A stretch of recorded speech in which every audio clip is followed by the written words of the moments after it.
Aries, hi, welcome to my channel. So today we have a reading for you, no particular subject. We're going to take an issue, something we know, something we don't know, recent past advice and potential outcome. At the end there will be an opportunity for an extended where we'll dive in deeper. You can watch this for Aries, Sun, Moon, Rising, Venus, Mars, Mercury, North Node, or if any of those planets are currently transiting your first house. This could be for you. Thank you for however you support the channel, it's very much appreciated. Cross watches, you're more than welcome. Message may well be for you. All the information is in the description box, including website link for private reads. Many times I get the question, do you do private reads? It's all in the description box. That is everything. Let's dive in. Okay, Aries, what's going on with you guys? Let's do one more. Ooh, why do I feel confused? Aries, what's going on? Ten of Swords. Okay, something feels... Okay. There's a confusion about something. This is Sun in Gemini, so the Sun meets the Lovers.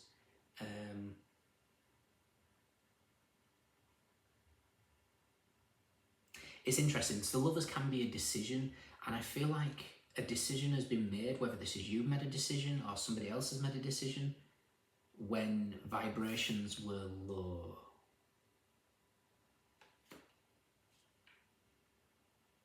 And it's left an energy of confusion. This might be like, it's like this feeling of giving up. It's like, you know, oh, I'm wrong about that situation. I give up. Something has happened, whether it's a decision that it feels like it's outside of you. So it's out of your control. And it might have left you feeling very, very dejected here with the Ten of Swords. But there's more to this story, if that makes sense. What do we know? There's your confusion. I know it. It's like, okay, interesting. So there's more to whatever this is. If this is a partnership or something like that, where there's a decision that's been made from an energy of confusion, don't fret. There's, like I say, the outcome, my guess, is going to look very, very different to the energies at play. What don't we know? Okay, interesting. I think somebody's made a decision and it creates distance. Recent past, yep, there's that decision, the crossroads. Advice, okay,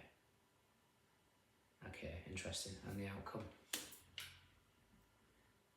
yep, interesting. Bottom of the deck, we have the Seven of Pentacles with the Knight of Pentacles, the Five of Wands, the Sun, the Wheel of Fortune. So the Sun is with the Five of Wands and the Wheel of Fortune. And bear in mind that this Ten of Swords is the Sun in Gemini. So the Sun meets the Lovers. So the Sun aspect of it is with the Wheel of Fortune and the Five of Wands. I think a decision has been made through an energy of confusion, chaos, competition. I think something starts, it's like a spanner in the works of something. And the Lovers is with the Nine of Wands and the Three of Pentacles. I feel like whatever this is, the threads of fate with the Three of Pentacles here, so it's my nod to the three Norns, the weavers of reality. Something shifts with the Ace of Swords. Okay, interesting. So we have the Ten of Swords. It's like this decision that's been made based on a reality that wasn't clear. What we're aware of is the Seven of Cups, some sort of confusion. It's Venus in Scorpio, so the Empress meets death, but it feels very Neptunian for me. Neptune's in Pisces. It's in your 12th house of, the subconscious, mental health issues, escapism, but also your psychic abilities.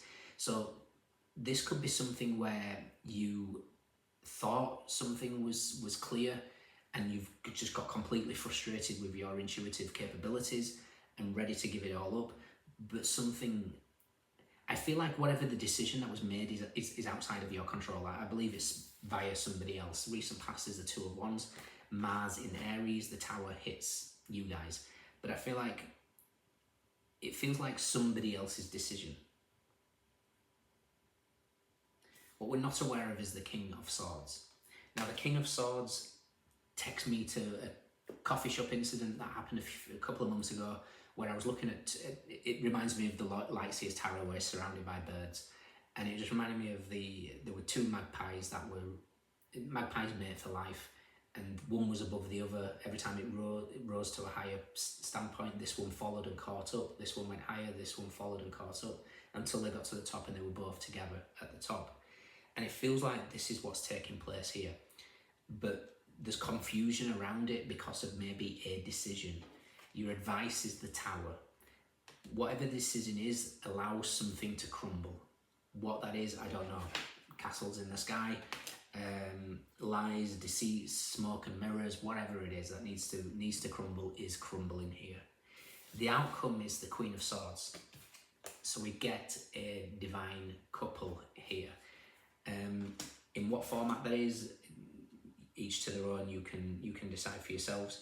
We've got 3 sevens here. We've got 7 of Cups, the Tower is 16, breaks down to a 7, and the 7 of Pentacles. 777 is a very spiritual connection here. But it feels like there's a decision that's been made based on an energy of maybe low vibration, confusion. See where the Emperor is.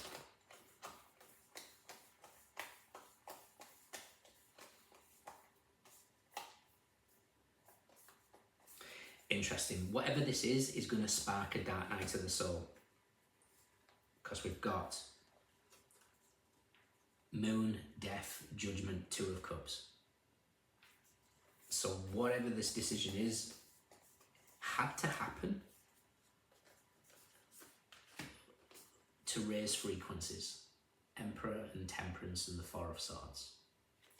So, interesting. Last card, the King of Cups. The King of Cups is somebody emotionally stable, and you're just being asked to trust a process here, especially with the Hangman next to the 10 of Cups. Mars in Pisces, so the Hangman, to get to the 10 of Cups, the Hangman has to hit the Tower, and the Tower is here for that. So it feels like there's a decision that's been made. It feels like that decision is outside of you. It feels like your intuition is off at the moment. It's not. I feel like something had to happen this way to give clarity. And then it's whatever this is, whatever this decision is spurring what happens next. So for example, going your separate ways with a person sparks some sort of spiritual growth. You know, if we look at it in a different way, 7 of Cups is Venus in Scorpio, the Empress meets Death. Death card here is represented by Kalimar. Kalimar is spiritual revolution, and she's wedged with the 2 of Cups and the Moon. So again, for me, this is screaming dark night of the soul, especially in terms of a partnership of some kind. So it promotes healing with the Star card. And then in my in the Toff deck, the Queen of Swords does resemble the Kalimar because she's got the sword in her hand with a severed head in the other. Again, something about the energy of spiritual revolution, spiritual growth, spiritual catalyst. Let me quickly read to you Kalimar in Goddesses, Gods and Guardians. If you check out my Alchemy series, the first stage, the Dark Night of the Soul, the calcination, does represent the outcome of Queen of Swords. And it feels like whatever this is might feel disappointing right now, but there's a greater purpose to whatever this decision was. Kalimar, spiritual transformation, a cycle of intense rebirth. This is your awakening. Hindu goddess Kalimar is a fierce powerhouse of the creative feminine life force or Shakti energy, the ultimate spiritual transformer. Kali confronts you with your darkest fears while simultaneously activating your eternal light. Her razor-sharp swords destroy everything that isn't authentic, and her skulls represent the death of the ego.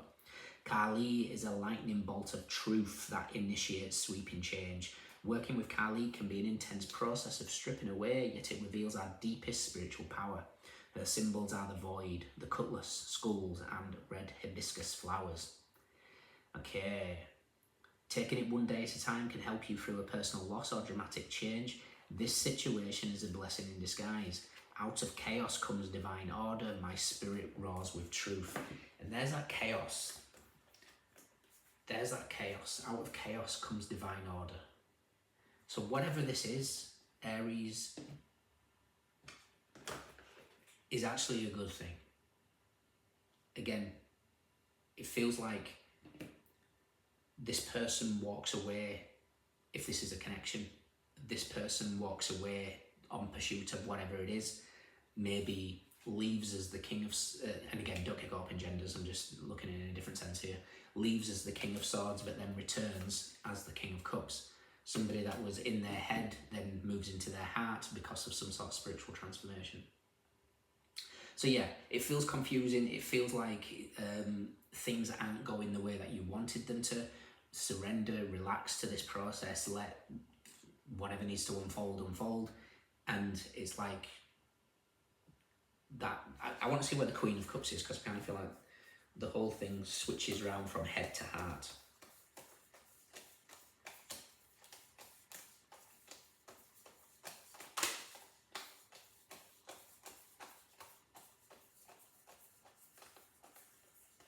Queen of Cups is with the Six of Pentacles and the Page of Cups. Yes, Page of Cups is believing to receive. It's also it's a Piscean energy. So there you go with that Neptune aspect with the Seven of Cups. The Six of Pentacles is here to represent fairness in the situation here.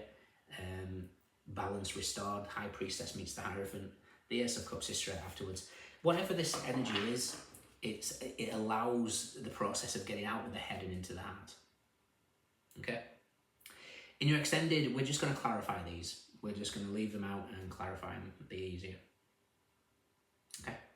If you can join me, fantastic. If not, let me know if it resonates. Sun in Gemini, Venus in Scorpio, Mars in Aries, Aries and Scorpio, Saturn in Leo, Leo, Sagittarius, Taurus, Libra, Gemini, Virgo, Mars in Capricorn, Gemini, Moon in Sagittarius. We have swords, we have wands, we have cups, we have pentacles. Everyone's here. Those are your standouts. Take care. See you soon. Bye.